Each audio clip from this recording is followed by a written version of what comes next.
Mpafantatra kosa ny tolotry ny groupe elite isika eto anatin'ny ty fanadihadiana manaraka ity iray volana tsy gadona ny fetin'ny noely sy ny farany taona tokoa mantsy dia efa misady ireo tolotra entiny groupe elite ho an'ny mpanjifa manomboka ny alatsinainy fahavalo ambin'ny folo ny volana novambra ho avy izao moa no manakery izay tolotra izay ravaka andry manala sy mamra Samuel no mampafantatra an'izay.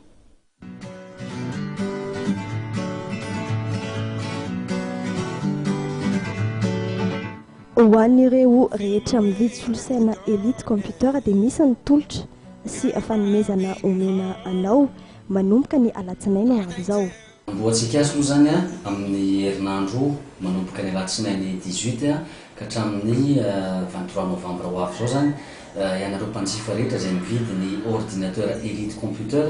dia omena maimaim-poana souris sans fil. Souris sans fil zany hoe tonga dia atsatoka fotsiny tonga dia mandeha tsy mila fil tsy voahelingely ianao amin'ilay izy ka ny 18 ozy ateo ka hatramin'ny 23 novambra. Ankoatr'ireo moa dia afaka isafidiananao ireo kojakoja ilaina amin'ny solosaina toy ny souris, ny graveur, ny hosy sy ny maro hafa koa. Mahakasika ny finday marika Tecno indray fantatra fa efa tonga ihany koa amin'izao ireo kojakoja samihafa ilaina ho amin'izany ary mety amin'ny vidiny mora hatrany. Ny zavatra izay niandrasan'ny maro moa zany dia ny kojakojan'ny finday na ny téléphone Tecno zany dia efa misy zany zao ny ohatra hoe ny data câble, ny kit main libre, ny batterie zany ho an'ireo téléphone ireo dia ny ankoatran'izay moa efa eo ihany daholo ihany koa ireo karazana téléphone maro isan-karazany izay hitanao ao misy ny tsotsotra, misy ny atao hoe efa tena avo lenta afaka mahatoraka tsy dia tena hoe mahasolo akory fa afaka mba iasanao ihany toy ny solosaina ihany koa zany.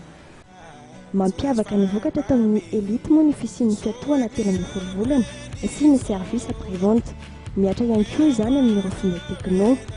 Manomana tolotra maro an'ny mpanjifa ny groupe elite amin'ny fety ny noely sy ny farany taona izay ampahafantarina ny andarana ihany.